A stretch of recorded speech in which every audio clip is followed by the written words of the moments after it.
नमस्कार दोस्तों, आप सभी को मेरे YouTube चैनल शिवास जीएस में फिर से स्वागत है। आज हम करने जा रहे हैं एसएससी, यूपीएससी, रेलवे और बैंक और यूपीएससी का GK practice set 2 best 50 question answers. तो चलिए पहला क्वेश्चन की तरफ देखते हैं। पहला क्वेश्चन क्या है ना, which of the following literary works Arabic translated name is Kalila wa Dima.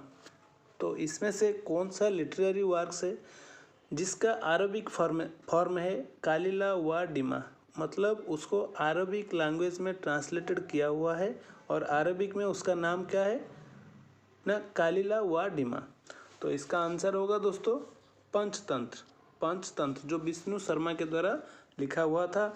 और ये कालिला वाला डिमा को, पंचतंत्र को कौन अरबिक लैंग्वेज में ट्रांसलेट किए थे ना, ये ड्यूरिंग अब्बासिद एज में, जो अब्बासिड सेकेंड हिजरी जो 8th सेंचुरी में ये अब्दुल्ला इबन अल मुक्लाफा के द्वारा ट्रांसलेट किया गया था अरबिक फॉर्म में पंचतंत्र को। ये याद रखिएगा, ये शॉर्ट स्टोरीज था जो उस टाइम का जो कल्चर है और कोई मोरल के ऊपर पंचतंत्र बना हुआ था। तो इसका अरबिक फॉर्म का नाम है कालिला व डिमा, तो याद रखिएगा। और चलिए इसका जो पहला आंसर है, पहला ऑप्शन है कौन है, सूर्य सिद्धांत। ये सूर्य सिद्धांत के बारे में थोड़ा बहुत देख लेते हैं। जो सूर्य सिद्धांत है ये संस्कृत ट्रीटीज है, संस्कृत में लिखा गया था। इंडियन एस्ट्रोनॉमी के ऊपर 14 चैप्टर का है। और ये पाम लीफ मतलब समझो, पाम का लीफ में ये हैंड द्वारा रिटन था, इसलिए मोनोस्क्रिप्ट बोला जाता था, मोनोस्क्रिप्ट भी इसको बोला जाता था। नेक्स्ट है अल्बेरुनी जो थे, अल्बेरुनी ने बोला था, इसको कौन लिखा था ना, आर्यभट्ट के जो शिष्य थे लटादेव के द्वारा ये लिखा हुआ था। याद रखिएगा, LATADE भी लटादेव के द्वारा लिखा गया था सूर्य सिद्धांत। रामायण तो आप लोग सभी जानते हैं। और ये भरतमान याद रखिएगा, ये भरत जो लिखे थे विवेकानंद के द्वारा, स्वामी विवेकानंद के द्वारा ये लिखा हुआ था, ये भी याद रखिएगा। तो चलिए हो गया एक नंबर। नेक्स्ट नंबर की तरफ चलते हैं। नेक्स्ट नंबर है during Harshavardhan's rule which of the title is called to the revenue and finance minister. जब हर्षवर्धन हमारे राजा थे देश के, जो हमारे इंडिया में राज कर रहे थे ड्यूरिंग 600 AD समथिंग, 590 में तो इनका जन्म हुआ था। तो ड्यूरिंग 600 में जब ये इंडिया के ऊपर राजत्व कर रहे थे, तो उनका जो एडमिनिस्ट्रेशन पे वेरियस एडमिनिस्ट्रेशन ऑफिसर जो थे उनका नाम डिफरेंट हुआ करता था। जैसे क्या होता था ना, सिंहनाद चीफ ऑफ आर्म फोर्सेस होते थे। ये जो सिंहनाद है ये चीफ ऑफ आर्म फोर्स होते थे। दंड पिशाचिका जो है पुलिस होते थे। और आयुक्त को होते थे जनरल, नॉर्मल ऑफिसर जो होते थे, ऑर्डिनरी ऑफिसर जो होते थे। तो इसमें से अमत जो है, अमत क्या हो गया ना, रेवेन्यू एंड फाइनेंस मिनिस्टर को बोला जाता था। तो ये भी बहुत इंपॉर्टेंट है। हर्षवर्धन के टाइम पर हमारे इंडिया में कौन विजिटर आए थे ना, हुएनसांग आए थे। और इनके जो कोर्ट में थे बाणभट्ट जो थे, हर्ष चरित्र लिखे थे, वो भी इनके कोर्ट पोएट है। और ये पुष्यवती जो क्लान था उससे बिलोंग करते थे। उनके पापा का नाम था प्रभाकर वर्धन, जिनका कैपिटल था थानेश्वर हरियाणा में और ये पुष्यवती वंश थे। तो ये सब चीज़ थोड़ा इनके बारे में थोड़ा याद रखिएगा। चलिए नेक्स्ट चलते हैं, नेक्स्ट क्वेश्चन की तरफ। Which of the following act passed by British is known as the Act for the Good Government of India? इसमें से कौन सा एक्ट अंग्रेज के द्वारा इम्प्लीमेंट किया गया था जिसको इंडिया के हित के लिए बोला जाता था, the act for good government of India. तो इसका आंसर कौन सा है, गवर्नमेंट ऑफ इंडिया एक्ट 1858। जब 1857 का स्वाधीनता संग्राम हुआ, फ्रीडम स्ट्रगल हुआ, उसके बाद ब्रिटिश लोगों को लगा कि अगर हम इस टाइम पे इंडिया के लोगों के लिए कुछ ना किए तो फिर इंडिया का जो लोग है वो क्रांति पर उतर रहे हैं, मतलब they are going towards the revolution. तो क्या हो सकता है ना, इंडिया हमारे हाथ से, मतलब अंग्रेज के हाथ से जा सकता है। तो इसलिए इन लोगों ने क्या किया, इंडिया के लोगों को कुछ सांत्वना देने के लिए कुछ सारे रूल्स किए। जैसे कि ईस्ट इंडिया कंपनी जो हमारे इंडिया के ऊपर रूल था, उसका पूरा controlling authority directly British government ने ले लिया। तो ऐसे बहुत सारे स्टेप ले लिए, तो इसके लिए इसको किया गया था the act for good government of India. याद रखिएगा, ये बहुत इंपॉर्टेंट है। चलिए नेक्स्ट क्वेश्चन देखते हैं। Question 4, which amendment added 10th schedule in our constitution. So पहले जान लेते हैं ये 10th शेड्यूल होता क्या है ना। 10th शेड्यूल होता है एंटी डिफेक्शन लॉ। याद रखिए, एंटी डिफेक्शन लॉ काफ़ी न्यूज़ में है। एंटी डिफेक्शन बोला जाता है इसको। एंटी डिफेक्शन क्या होता है? एंटी डिफेक्शन होता है, मान लीजिए आप कोई पॉलिटिकल पार्टी से बिलोंग करते हैं और उस पॉलिटिकल पार्टी को ही रिप्रेजेंट करके आपने इलेक्शन जीता या इलेक्शन लड़ा, इलेक्शन में कंटेस्ट में भाग लिए, और उसके बाद जब इलेक्शन ख़त्म होने के बाद आप मिनिस्टर बन गए या जो भी है, सिलेक्शन हो गए, इलेक्ट हो गए, उसके बाद आपने अपना पर्सनल इशू या कोई भी इशू के लिए वो पार्टी छोड़ दे रहे हैं, पार्टी को बॉयकॉट कर रहे हैं, तो उसमें क्या हो जाएगा, आपने डिफेक्ट किया वो पार्टी के ऊपर, तो आपके ऊपर ये धारा एंटी डिफेक्शन लॉ लागू हो जाएगा।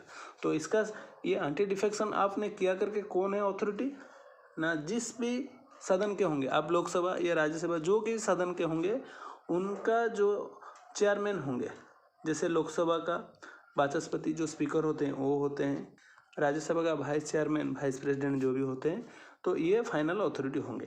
तो ये कौन सा अमेंडमेंट के तहत इंडियन शेड्यूल में एड किया गया, तो ये हो गया 52nd अमेंडमेंट 1985 के तहत। ये चीज़ याद रखिएगा।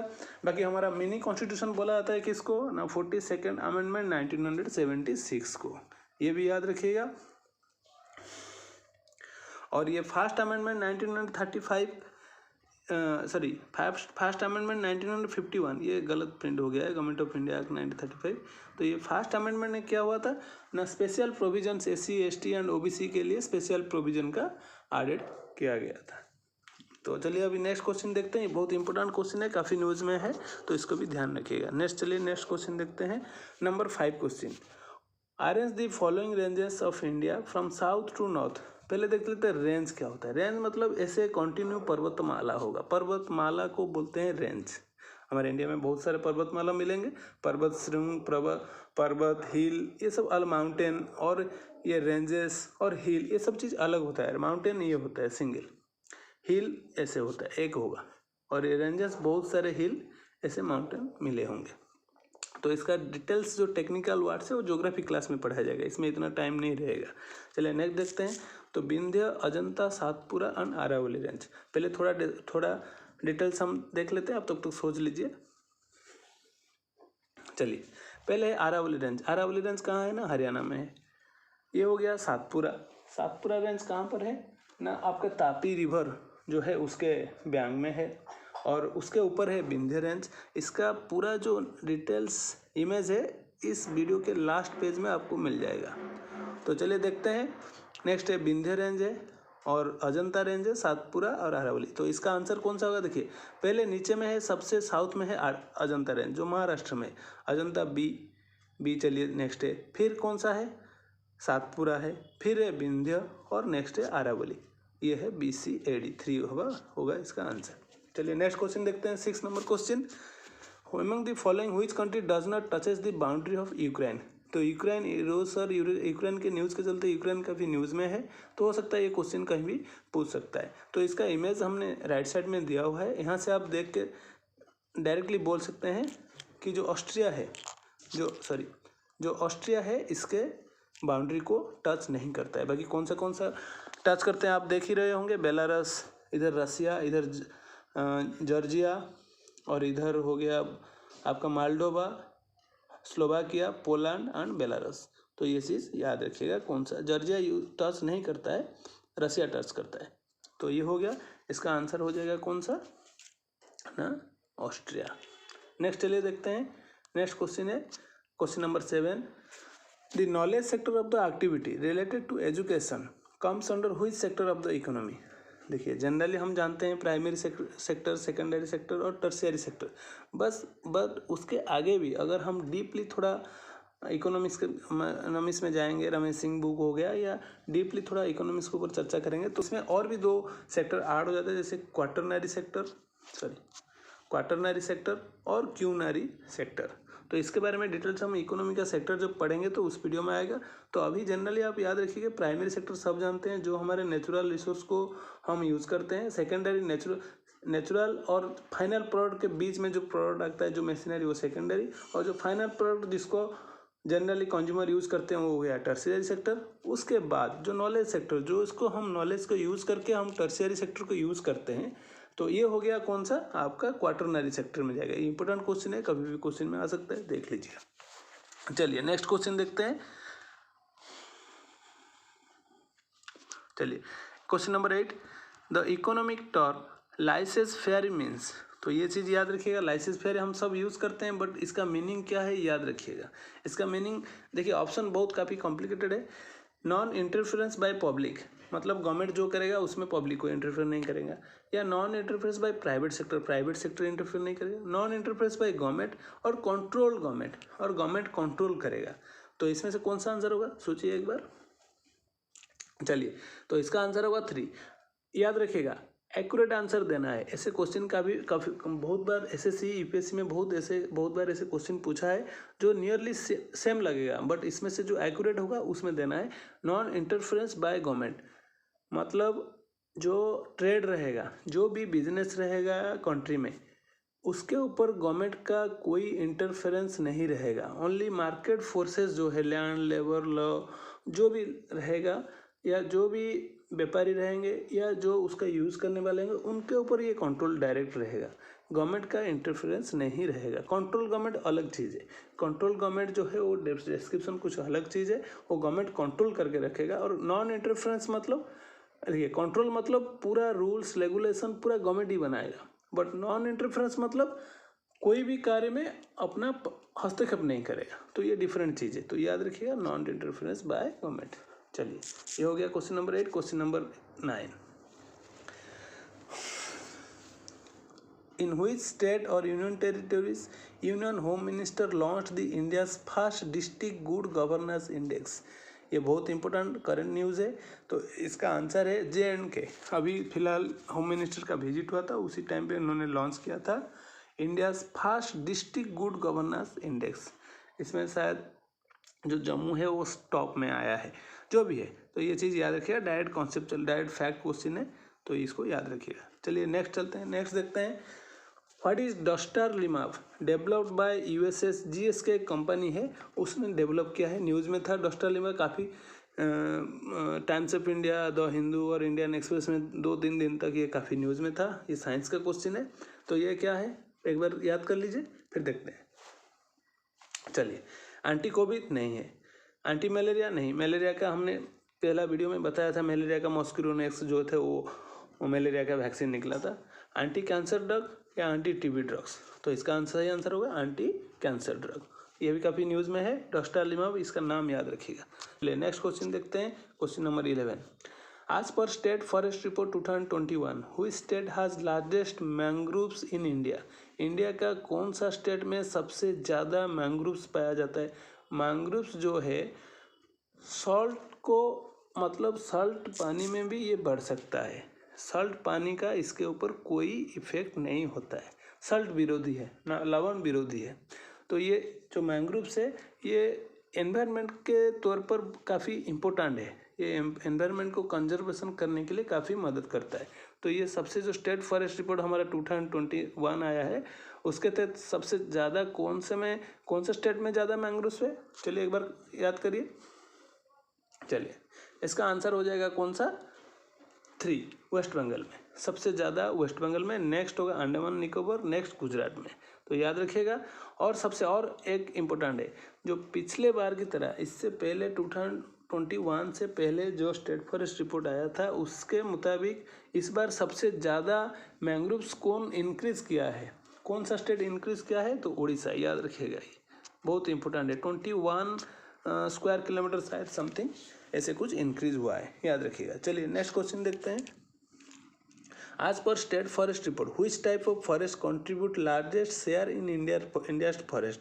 तो इंडिया का फॉरेस्ट में जो वेरियस टाइप्स जो फॉरेस्ट है, जैसे tropical most deciduous forest, tropical semi evergreen forest, dry deciduous forest, तो इसमें से कौन सा ज़्यादा करता है एक बार सोच लीजिए। चलिए क्वेश्चन नंबर 12 का आंसर है 3। ट्रॉपिकल ड्राई डिसीज, जो पत्रझड़ा है, मतलब पत्र जो जिसका मतलब जब विंटर सीजन रहता है उसके बाद इसका पत्ता क्या हो जाता है, सब झड़ जाते हैं, तो इसको पतझड़ जो और ड्राई डिसीडियस होता है। ड्राई मतलब शुष्क जो है, ये 3 नंबर हो जाएगा। ट्रॉपिकल ड्राई डिसीडेड फॉरेस्ट जो है इंडियन फॉरेस्ट में सबसे ज़्यादा लार्जेस्ट शेयर होता है। चलिए, इसको आप हिंदी में भी पढ़ सकते हैं। चलिए नेक्स्ट क्वेश्चन देखते हैं। 13, match the following scholars with their patrons in the Sangam ages of Indian history. Indian history में इसमें कौन सा स्कॉलर है और उनके पैट्रन कौन थे। पैट्रन मतलब उनको फॉलोअर जो थे, कौन कौन थे, मैच करिए एक बार। चलिए, हेमचंद्र कनिष्क, नागार्जुन कुमारपाल, हरिसेन पुलकेशिन, रविकृति समुद्रगुप्त। चलिए एक बार याद करिए। चलिए देखते हैं। देखिए, हेमचंद्र जो है ये है आपके कुमारपाल के साथ, हेमचंद्र है कुमारपाल का। बी नागार्जुन थे कनिष्क का। हरिसेना कोटपट किसके थे, समुद्रगुप्त का। और रविकृति जो थे पुलकेशिन 2। तो इसका आंसर हो जाएगा 1। याद रखिएगा, काफ़ी इंपॉर्टेंट है, हिस्ट्री से लिया गया है। चलिए नेक्स्ट क्वेश्चन देखते हैं। बैटल ऑफ सावरन और known as battle of guns is related to which wars. ये बहुत इंपॉर्टेंट है, याद रखिएगा। हमारे इंडिया प्री इंडिपेंडेंस एरिया में बहुत सारे वार्स हुए थे, तो उसमें से कौन सा नाम को हम सावरन या known as battle of guns बोला जाता है। चलिए एक बार सोचिए, कि ये न्यूज़ में इसलिए लाया गया है क्योंकि काफ़ी सिखों के बीच में कुछ कंट्री में एक हमारे यूएसए में, कनाडा में कुछ एक कोई एक सिख थे जो कि पाकिस्तान बनाने के चक्कर में उनका नाम, अभी मैं कुछ पॉलिटिकल इशू है उसके लिए उनका नाम नहीं ले रहा हूँ, तो उनको एनआई के द्वारा पकड़ा गया था। बहुत सारे कुछ इशूज़ था, तो इसलिए ये न्यूज़ में है। तो याद रखिए, ये बैटल ऑफ गन्स कौन सा है ना, एंग्लो सिख वार। कौन सा हो जाएगा, एंग्लो सिख वार को इसका नाम। कौन सा एंग्लो सिख वार है ना, फर्स्ट एंग्लो वार। जो सिख वार जो था, बैटल ऑफ सावरन या बैटल ऑफ गन्स भी बोला जाता है। बैटल ऑफ गन्स इसलिए बोला जाता है क्योंकि इसमें अंग्रेजों ने बहुत सारे गन्स और आर्टिलरी का यूज़ किया था। किसके अगेंस्ट में ना, सिखों के, सिख जो लोग हैं उनके अगेंस्ट पे, इसलिए इसका नाम बैटल ऑफ गन्स, इसको सावरन करके नाम के ऊपर जाना जाता है। चलिए नेक्स्ट क्वेश्चन देखते हैं। और राजा लाल सिंह थे, जब ये वार लड़ा जा रहा था, तो राजा लाल सिंह थे आपके किसके फॉर्म में थे, जो सिखों के साइड में थे। चलिए नेक्स्ट क्वेश्चन देखते हैं। क्वेश्चन नंबर 15 है, रॉन्ग प्रिंटेड हुआ है, इसको एडजस्ट कीजिएगा, 15 होगा, ठीक। Which part of peninsular plateau of India you can find the Barachan crescent shaped sand dunes। ऐसे crescent, half moon shaped, ऐसे sand dunes, sand का बालू का जो dunes मिला जाता है। एक बार सोचिए, फिर देखते हैं। चलिए, इसका आंसर कौन सा हो जाएगा दोस्तों, बी सेंट्रल हाईलैंड्स। तो इसके बारे में डिटेल्स हम चर्चा करेंगे ज्योग्राफिक टॉपिक में। बस आप अभी याद रखिएगा, नॉर्दर्न प्लाटू जो है नॉर्थ इंडिया में पाया जाता है, डेक्कन प्लाटू जो है साउथ का है। बाकी जो बीच का जो मतलब क्या बोलते हैं उसको, बीच वाला, ये दोनों के बीच में जो एरिया है उसको सेंट्रल हाईलैंड्स करके, जो उच्च भूमि उसको बोला जाता है। चलिए नेक्स्ट देखते हैं। In which range of longitude of earth you can find Hadley cell. तो इसके बारे में डिटेल्स हमने यहाँ पर एक फ़ोटो भी दिया हुआ है, तो आप इसमें से देख सकते हैं। 0 डिग्री टू 30 डिग्री इसको हेडली सेल, फिर 30 डिग्री टू 60 डिग्री जो है फेरल सेल, फिर उसके बाद जो है जेट स्ट्रीम आता है, फिर पोलर सेल को बोला जाता है 60 डिग्री टू नॉर्थ डिग्री। तो इसमें से तो डायरेक्ट आपको याद ही रह गया। तो इसका जो डिटेल्स वीडियो है वो ज्योग्राफी में हम बताएंगे। यहाँ पर डिटेल्स डिस्कस करने के लिए हम फिर 50 क्वेश्चन आंसर, तो फिर 50 घंटा लग जाएगा। चलिए नेक्स्ट देखते हैं, इसका आंसर कौन सा हो जाएगा, एक बार सोचिए कौन सा होगा, between 0 to 30 degree, both north toward south. जो इक्वेटर है, इक्वेटर के बोथ नॉर्थ और साउथ 0 टू 30 डिग्री तक हम हेडली सेल बोल के बोलेंगे, याद रखिएगा ये। चलिए नेक्स्ट क्वेश्चन देखते हैं। Under which ministry national commission on सफाई कर्मचारी वार्स। कौन सा मिनिस्ट्री के अंडर ये काम करता है, एक बार सोचिए। चलिए, ये जो है minister of social justice and empowerment के ऊपर अंडर काम करती है। ये नेशनल कमीशन ऑन सफाई कर्मचारी एक स्टैट्यूटरी बॉडी है, याद रखिएगा, एक स्टैट्यूटरी बॉडी है। चलिए नेक्स्ट देखते हैं, what is the rank of India in world corruption index 21 publish recently by Transparency International. ये किसके द्वारा पब्लिश किया जाता है? Transparency International. तो याद करिए एक बार। चलिए, इसका रैंक होगा 85। ये डायरेक्टली आंसर है, आप याद रखिएगा बस। चलिए नेक्स्ट देखते हैं, right to vote and to be elected India is ये कौन सा राइट है? फंडामेंटल राइट या नेचुरल राइट या लीगल राइट या कॉन्स्टिट्यूशनल राइट? देखिए, इसके ऊपर ये राइट सब तो इक्वल लगता है। फंडामेंटल राइट मतलब ये श्योरली जो हमारा पार्ट 3 है, पार्ट 3 का जो फंडामेंटल राइट है उसमें कॉन्स्टिट्यूशन में मेंशन होगा, तभी ये फंडामेंटल राइट माना जाएगा। और ये फंडामेंटल राइट के लिए आप डायरेक्टली सुप्रीम कोर्ट अप्रोच कर सकते हैं। बट उसके बाद है जो नेचुरल राइट, मतलब जीने के लिए, जीना, हमारा राइट टू लाइफ एक नेचुरल राइट है। लीगल राइट क्या है? जो आपके खंडन होने पर आप लीगल असिस्टेंट ले सकते हैं रूल के अगेंस्ट पे, तो ये लीगल राइट है। और एक कॉन्स्टिट्यूशनल राइट जो कॉन्स्टिट्यूशन में लिखा हुआ है। देखिए, सब फंडामेंटल राइट्स कॉन्स्टिट्यूशनल राइट है, बट सब कॉन्स्टिट्यूशनल राइट फंडामेंटल राइट नहीं है, ये याद रखिएगा। क्योंकि फंडामेंटल राइट केवल only and only part 3 of constitution में रहेगा। ये है difference between fundamental right and constitutional right. ये पार्ट 3 को छोड़ के अगर मान लीजिए डीपीएसपी में या कोई भी पार्ट में अगर कोई राइट लिखा रहता है तो उसको कॉन्स्टिट्यूशनल राइट बोलेंगे। तो ये right to be elected in India and vote, ये कॉन्स्टिट्यूशनल राइट में जाता है, संविधानिक राइट ही बोला जाता है। चलिए नेक्स्ट क्वेश्चन देखते हैं, the chairman of which of the following parliamentary committee is invariably from the member of ruling party. तो हमारा क्या होता है ना, ये क्वेश्चन नंबर 20 है, याद रखिए, वो 19 ये 20 है। हाँ, चलिए, यहाँ पर क्या होता है कि हमारे पार्लियामेंट में कुछ कमेटी बैठाया जाता है, जो कभी फाइनेंस को वॉच करने के लिए, कोई रिव्यू करने के लिए, कोई भी इम्प्लीमेंट करने से पहले एक कमेटी बिठाता है, उसका ड्रॉबैक्स, उसमें क्या प्रॉफिट होता है, क्या लॉस होगा, तो उसके बारे में डिटेल्स कमेंट देने के लिए। तो इसकी तरह हमारे बहुत सारे 4 कमिटीज़ हैं। तो एक है committee on public undertaking, public account committee, estimate committee, committee on delegated legislation, ऐसे 4 कमिटीज़ है। तो इसमें से कौन सा कमिटी केवल जो रूलिंग पार्टी है उसका ही मेंबर रहते हैं? इनवेरिएबली होता है, ये कहीं लिखा नहीं है बट जनरली रहता है, क्योंकि ये सब फाइनेंस जो हमारा इकोनॉमी को ये कमिटी कंट्रोल करता है। तो कौन सा का आंसर एक बार सोचिए। चलिए, इसका आंसर है एस्टिमेट कमिटी। तो एस्टिमेट कमिटी कब गठन हुआ था? 1921 में एक परमानेंट कमेटी के तौर पर बैठा हुआ था। इसके बारे में थोड़ा बहुत डिटेल्स पढ़ लीजिए। और दूसरा क्या है, इसमें मेंबर कितने रहेंगे ना, 30 रहेंगे। और सब मेंबर लोअर हाउस में रहे, लोअर हाउस से, लोकसभा से रहेंगे, याद रखिएगा, ये बहुत इंपॉर्टेंट है। सभी मेंबर लोकसभा से रहेंगे, 30 मेंबर रहेंगे। और 1 ईयर टर्म के लिए होता है।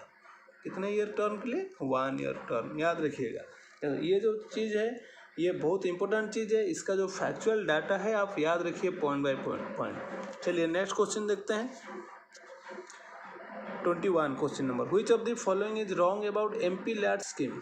तो एमपी लैट्स क्या होता है ना, एमपी लैट्स एक बार याद करिए, member of parliament local administration and development scheme जो है। तो इसमें क्या होता है ना, जो भी एमपी होते हैं वो अपना बताएंगे इसके बारे में। राज्यसभा एमपी भी होते हैं, लोकसभा एमपी भी होते हैं और नॉमिनेटेड एमपी भी होते हैं। जनरल 3 टाइप्स का एमपी हम आपको मिलते हैं। तो इसमें से जो एमपी होंगे वो एमपी क्या करेंगे, अपने रीजन में कोई भी एरिया, वो एरिया में आपको चलिए आगे चल के बताता हूँ। मान लीजिए कोई लोकसभा का एमपी है तो कौन सा एरिया चुनेगा।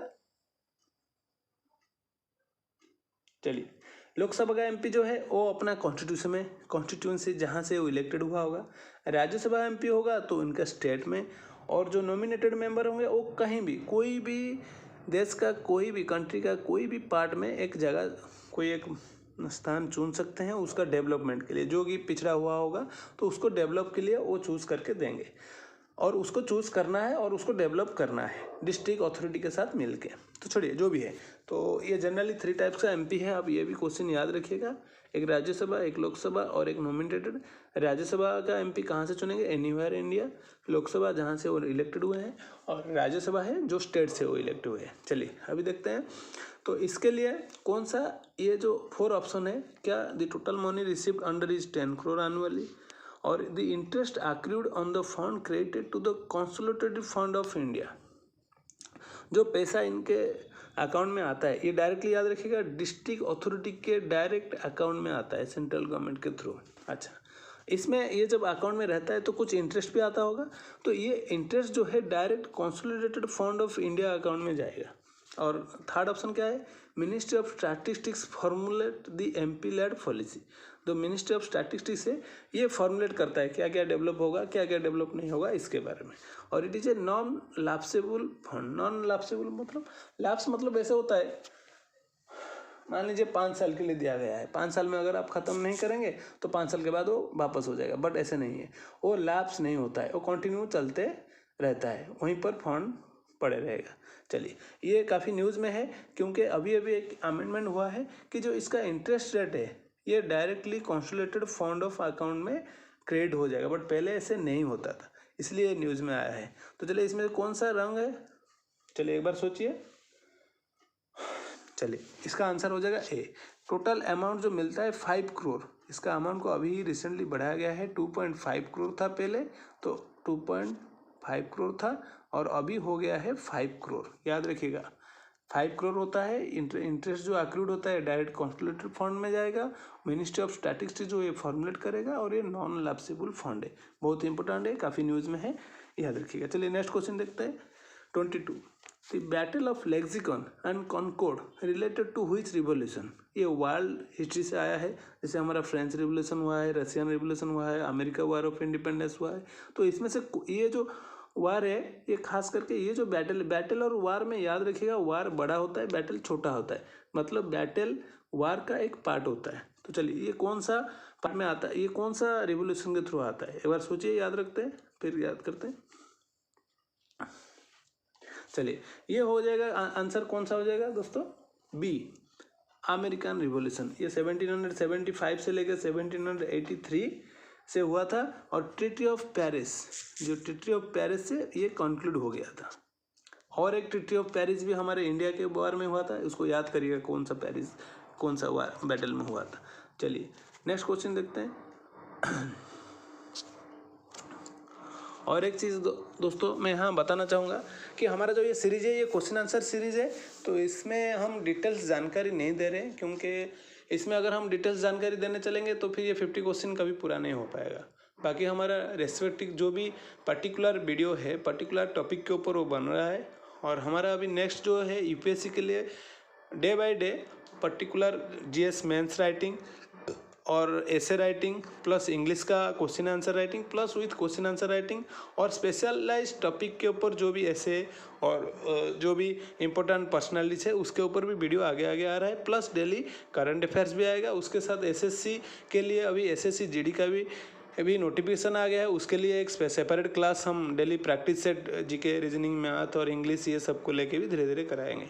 तो जो भी ड्रॉबैक्स वगैरह आपको लगता है कि नहीं ऐसे होना चाहिए और कुछ ऐड करना चाहिए, तो आप लोग कमेंट्स में भी बता सकते हैं। अगर अच्छा लग रहा है इसका कंटेंट्स तो आप लोग सब्सक्राइब जरूर करिए, ताकि नेक्स्ट वीडियो आपके पास पहुंच सके, और कोई भी चीज़ डाउट होता है तो उसको पक्का आप कमेंट्स में बता सकते हैं। चलिए टाइम वेस्ट मत करके नेक्स्ट क्वेश्चन देखते हैं। Question number 23, who has written the book India unrest. देखिए, the father of Indian unrest हम जानते हैं किसको ना, बाल गंगाधर तिलक को। अच्छा, लेकिन ये इंडियन अनरेस्ट जो बुक है ये कौन लिखा हुआ है, लिखते हैं, चलिए एक बार याद करिए। चलिए, इसका आंसर हो जाएगा वैलेंटाइन चिरोल। याद रखिएगा, इंडिया अनरेस्ट जो बुक है वो लिखे थे वैलेंटाइन चिरोल। बहुत इंपॉर्टेंट है, आ सकता है काफी क्वेश्चन में। चलिए नेक्स्ट क्वेश्चन देखते हैं, करंट से है। Which of the country is not a member of Global Intelligence Alliance? ये कौन सा अलियंस है, इंटेलिजेंस अलियंस है। 5 आईएस, ये काफ़ी न्यूज़ में था, इसको भी याद रखिएगा, एक बार याद करिए। चलिए देखते हैं इसका आंसर हो जाएगा। चलिए इस आंसर जानने से पहले देखते हैं 5 आईज है क्या चीज़।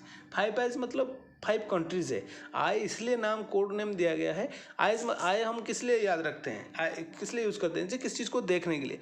बट ये जो है ये मतलब अंदरूनी देखता है, इंटेलिजेंस तौर पर देखता है। और स्पाई कैमरा मान लीजिए, ये एक स्पाई की तरह काम करते हैं, तो इंटेलिजेंस यूनिट बोला जाता है। तो ये 5 आईज बोला जाता है। ये 5 कंट्रीज कौन कौन है, एक है ऑस्ट्रेलिया, दूसरा है न्यूजीलैंड, ये ऑस्ट्रेलिया न्यूजीलैंड याद रखिएगा। सेकंड है यूके एंड यूएस, और लास्ट में हो गया है कौन ना, कनाडा, ये जो अमेरिका में नॉर्थ अमेरिका का जो कंट्री है। तो याद रखिएगा, ये इजी है। एक ऑस्ट्रेलिया न्यूजीलैंड पास पास में ही है, और दूसरा यूएसए यूके तो है ही है, और 5th कंट्री हो गया कनाडा। तो इसमें से फिर कौन सा नहीं है ना, ये चाइना। ये जो चाइना है 5 आईज में नहीं है। ये अटलांटिक चार्टर के तहत 1941 में एस्टेब्लिश हुआ था। इसको भी ये पॉइंट याद रखिएगा। चलिए नेक्स्ट क्वेश्चन देखते हैं। 25 question number, which day is celebrated as world food day. 25 world food day. तो चलिए एक बार देखते हैं, इसका आंसर हो जाएगा 10 अक्टूबर। सॉरी, इसका आंसर हो जाएगा 10 अक्टूबर वर्ल्ड फूड डे के तहत मनाया जाता है। और इस बार का थीम क्या था, लीव नो वन बिहाइंड। याद रखिएगा, लीव नो वन बिहाइंड, याद रखिएगा इस बार। चलिए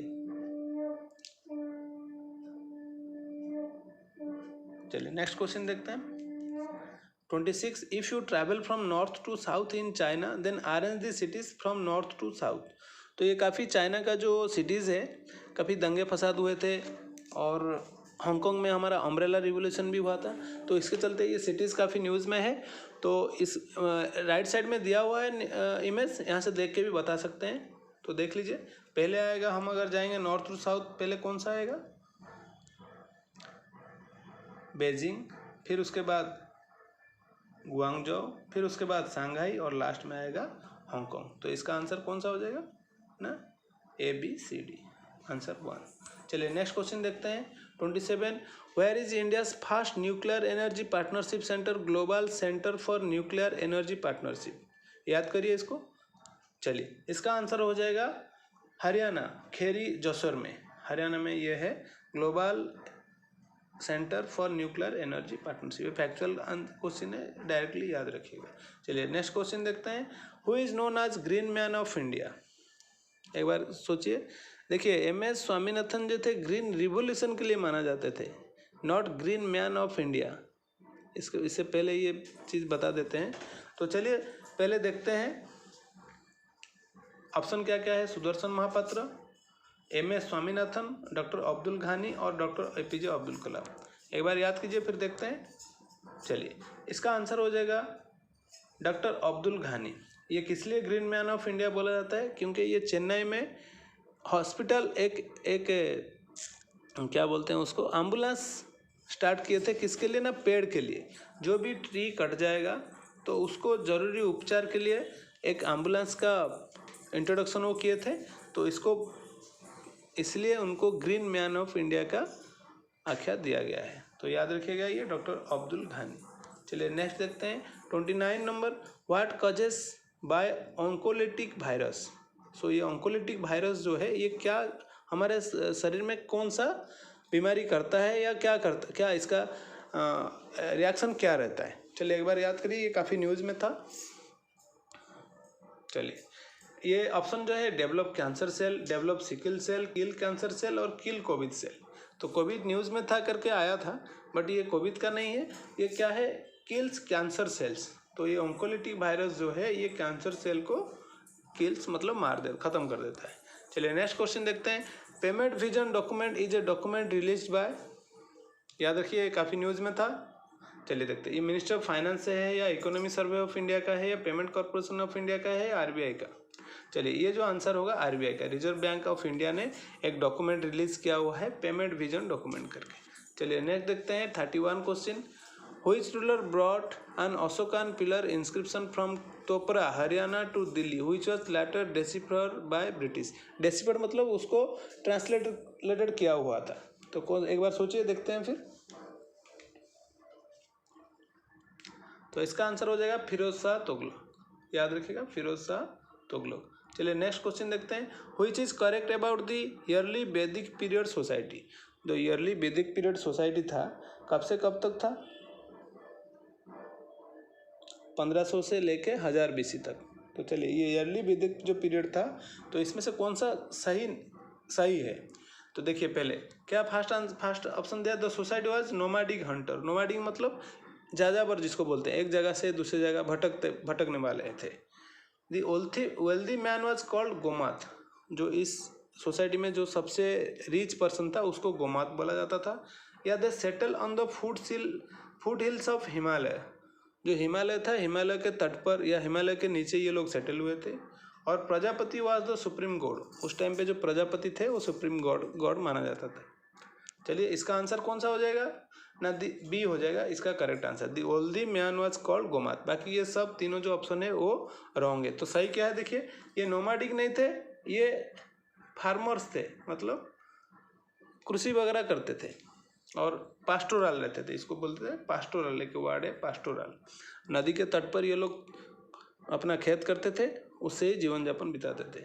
और थर्ड ऑप्शन जो है the settle on the foothills of Himalaya, नहीं, फुटहिल्स नहीं, वो बैंक ऑफ रिवर्स, जो सप्त सिंधु था, सप्त सिंधु के बैंक पर इन लोगों ने सेटल हुए थे। और Prajapati was the supreme God, नहीं, ईयरली वैदिक पीरियड में इंद्र जो थे वो सुप्रीम गॉड थे। तो ये क्लियर हो गया। चलिए नेक्स्ट क्वेश्चन देखते हैं। What was Lord Buddha's last words. जब लॉर्ड बुद्ध थे, जो बुद्ध धर्म का प्रतिष्ठा किए थे, तो वो जब मतलब बोलते हैं क्या कि मतलब जब ये देह त्याग किए थे, तो उस टाइम पे कोई एक वर्ड बोले थे, तो उसको last word of Lord Buddha बोला जाता था। तो ये क्या है, एक बार याद करिए फिर देखते हैं। चलिए इसका आंसर हो जाएगा all composite things strive diligently. तो ये वर्ड बोल के वो अपना शरीर त्याग किए थे। ये याद रखिए, ये सब नहीं होगा, ये सब है। All world will go to heaven one day, don't indulge in corrupt practice, don't covet the property of others. ये सब उनका लैंग्वेज में था, उनका जो वाक्य था उसमें था, बट लास्ट में जो बोले थे ये वाला वर्ड बोले थे। चलिए नेक्स्ट क्वेश्चन देखते हैं 34। Which is the smallest waterways in India. चलिए वाटरवेज के बारे में देखते हैं कौन सा है।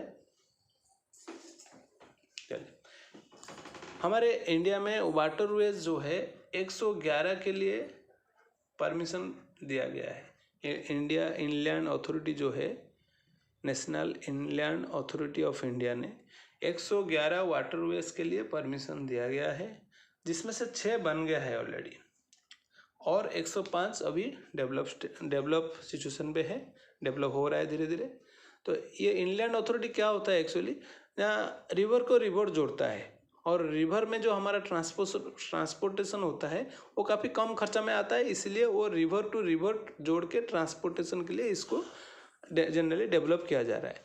तो ये रिवर वे टोटल 111 रिवर जो वाटर वे बनना है, उसमें से 6 बन गया है। तो इसमें से स्मॉलेस्ट कौन सा है, आंसर क्वेश्चन है। तो इसमें से नेशनल वाटर वे 6 जो साउथ में है वो है सबसे स्मॉल, और सबसे बड़ा है जो हमारा भागीरथ से लेके हमारा हल्दिया तक जो है वो है सबसे बड़ा, वो नेशनल वाटरवेज 1 है। तो याद रखिए सबसे स्मॉलेस्ट है नेशनल वाटरवेज 6। हम नेशनल वाटरवेज को ऊपर और एक स्पेशल वीडियो भी बनाएंगे। चलिए नेक्स्ट देखते हैं 35। Which is not correct about NBFC। तो पहले देखिए इसका फुल फॉर्म जान लेते हैं। NBFC क्या होता है, नॉन बैंकिंग फाइनेंस कॉरपोरेशन। मतलब नॉन बैंकिंग फाइनेंस कॉरपोरेशन जो है ये बैंकिंग के तहत नहीं है, बट इनको बैंक का नाम दिया गया है, दर्जा दिया गया है, ये अंडर RBI आते हैं। तो इसमें से कौन सा ये इसका ऑप्शन, मतलब इसका काम नहीं है। चलिए देखते हैं ऑप्शंस क्या क्या है। दे एक्सेप्ट डिमांड डिपॉजिट्स, वो एक्सेप्ट करेंगे, हम लोग मतलब डिपॉजिट करेंगे कि 10,000 15,000। Accept public deposit for a minimum 12 months, minimum 12 month के लिए वो हमारा डिपॉजिट हो एक्सेप्ट करेंगे। फिर their deposits are not insured, not insured मतलब हम जो अब जैसे बैंक में हम डिपॉजिट करते हैं तो इसके लिए वो जो है वो इंश्योर होता है।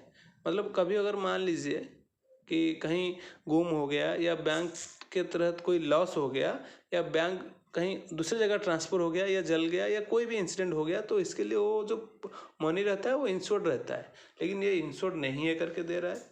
और can not offer interest rates higher than RBI prescription. RBI का जो प्रेस्क्रिप्शन है उसके ऊपर से वो इंटरेस्ट रेट नहीं दे सकता है जो डिपॉजिट रहेगा। तो इसमें से कौन सा नहीं होगा सही? चलिए एक बार सोचिए। चलिए इसका आंसर हो जाएगा ए, दे एक्सेप्ट डिमांड डिपॉजिट्स। वो डिमांड डिपॉजिट एक्सेप्ट नहीं करेंगे। डिमांड डिपॉजिट वो होता है हम डिपॉजिट करेंगे और जब मन किया फिर विड्रॉ कर लेंगे, ये इसको इस प्रोसीजर को डिमांड डिपॉजिट बोला जाता है। लेकिन ये एक्सेप्ट करेगा पब्लिक डिपॉजिट मिनिमम 12 मंथ के लिए। मिनिमम अगर आप वहाँ डिपॉजिट करते हैं तो 12 मंथ से पहले आप उसको विड्रॉ नहीं कर सकते। ये फ़र्क है डिमांड डिपॉजिट और ये पब्लिक डिपॉजिट के अंदर में। तो चलिए इसका आंसर आप देख लिए। चलिए नेक्स्ट क्वेश्चन देखते हैं। How many members are in monetary policy committee appointed by central government. देखिए ये क्वेश्चन थोड़ा घुमा हुआ है, अच्छे से पढ़िए। By central government. और एक क्वेश्चन आ सकता है how many members are in monetary policy committee. देखिए मॉनिटरी पॉलिसी कमेटी में टोटल मेंबर 6 होते हैं। इसमें से 3 जो है वो आरबीआई के द्वारा होते हैं, एक गवर्नर, एक डेप्यूटी गवर्नर और एक आरबीआई से होते हैं। बट और जो 3 मेंबर, बाकी जो 3 मेंबर थे वो गवर्नमेंट ऑफ इंडिया वो नॉमिनेट करता है। एक मेंबर, एक कमेटी गठन होता है, वो कमेटी 3 आदमी को कोई भी फील्ड से, जैसे लॉ फील्ड से या फाइनेंस फील्ड से या कोई जैसे रिसर्च फील्ड से वो नॉमिनेट करते हैं। तो इसमें से आंसर कौन सा हो जाएगा? नॉट 6, ये हो जाएगा आंसर कौन सा हो जाएगा? 3, याद रखिएगा। चलिए नेक्स्ट क्वेश्चन 37। आज पर economy survey 2021-22 what is the growth rate in real terms. तो ये डायरेक्टली क्वेश्चन है इकोनॉमी सर्वे से। इकोनॉमी सर्वे को थोड़ा एक बार देखिएगा, इसके लिए हम पीडीएफ भी आपको एक प्रोवाइड करेंगे और इसका डिटेल्स वीडियो भी बनाएंगे। चलिए नेक्स्ट देखते हैं। इसका आंसर हो जाएगा 9.2%। याद, ये डायरेक्ट क्वेश्चन है, ये दिया हुआ है, सब जगह न्यूज़ में आता है। चलिए नेक्स्ट क्वेश्चन देखते हैं। आज पर यूनियन बजट, ये बजट से है 2022-23 4 priorities of growth for Amritkaal. Amritkaal मतलब 75 years of independence. 75 years to लेके 100 ईयर्स तक का जो हमारा इंडिपेंडेंस पीरियड है इसको अमृतकाल बोला जाता है। Was set up which is not one of the among. चलिए जो हमारा पीएम मोदी के द्वारा 4 प्रायोरिटीज़ को ग्रोथ के लिए, ये जो हम 75 से लेके 100 ईयर तक ग्रोथ करने के लिए कुछ 4 प्रायोरिटीज़ दिया हुआ है, उसमें से कौन सा नहीं है इसमें? एक बार सोचिए, याद करिए, फिर देखते हैं। हाँ, कौन सा होगा? सस्टेनेबल डेवलपमेंट नहीं होगा। याद रखिए ये पीएम गति शक्ति है, इंक्लूसिव डेवलपमेंट है, फाइनेंस इन्वेस्टमेंट है, बट सस्टेनेबल डेवलपमेंट नहीं है। चलिए नेक्स्ट देखते हैं 39। आज पर 5th family health survey the total fertility rate for India for the period 2019-21। For total fertility rate क्या होता है? पहले ये देखिए TFR होता क्या है ना। जो हमारे 5 महीना से पहले जो बच्चा पैदा होते हैं, जो भी हमारे अडल्ट लेडीज है जो भी बच्चा पैदा कर सकते हैं, तो उनमें कितना बच्चा हम पर 1000 फीमेल में कितना बच्चा पैदा हो सकते हैं, तो इसको फर्टिलिटी रेट बोला जाता है। तो ये हमारे इंडिया के पर में कितना आता है, एक बार याद करिए। चलिए यह है 2.5%, याद रखिएगा। टोटल फर्टिलिटी रेट जो है 2.5%। चलिए नेक्स्ट क्वेश्चन देखते हैं। Who among the following emperor develop डाक चौकीस। ये हिस्ट्री से है क्वेश्चन, एक बार याद करिए, देखते हैं। चलिए इसका आंसर कौन सा हो जाएगा ना? शेर शाह। ये डाक चौकीस डेवलप किए थे। चलिए नेक्स्ट क्वेश्चन देखते हैं 41। The famous temple of Vishwanath at Banaras during the reign of Jahangir was build by who.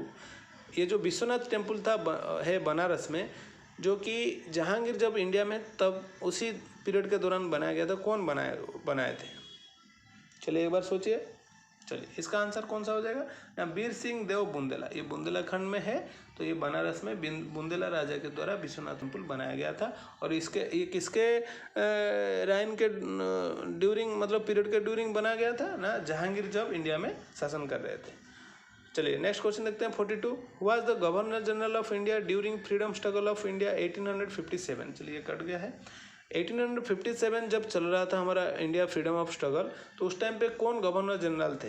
याद रखिए, जो हमारा पहला वायरस थे कौन थे? Lord Canning. इसका आंसर हो जाएगा Lord Canning, not Lord Canting. Lord Canting अलग है और लॉर्ड कैनिंग अलग है। तो ये पहला हमारा वायरस भी यही थे, और ड्यूरिंग फ्रीडम स्ट्रगल 1857 में ये पहला गवर्नर जनरल भी उस टाइम पे यही थे। ये काफ़ी इंपॉर्टेंट है, याद रखिएगा। चलिए नेक्स्ट क्वेश्चन देखते हैं 43। The first hunger strike by MK Gandhi, Mahatma Gandhi कहाँ हुआ था? कौन सा जो स्ट्राइक, उन्होंने तो बहुत सारे रिवोल्यूशन लाए थे और बहुत सारे मतलब क्या बोलते हैं, रिवोल्ट स्ट्राइक्स रिवोल्ट किए थे। तो उसमें से कौन सा जो है उनका फर्स्ट हंगर स्ट्राइक था, मतलब पहले वो मतलब बिना खान पीन खाए रहे थे, पहला कौन सा है? चलिए याद करिए, ये बहुत इजी सा क्वेश्चन है। ये है अहमदाबाद स्ट्राइक।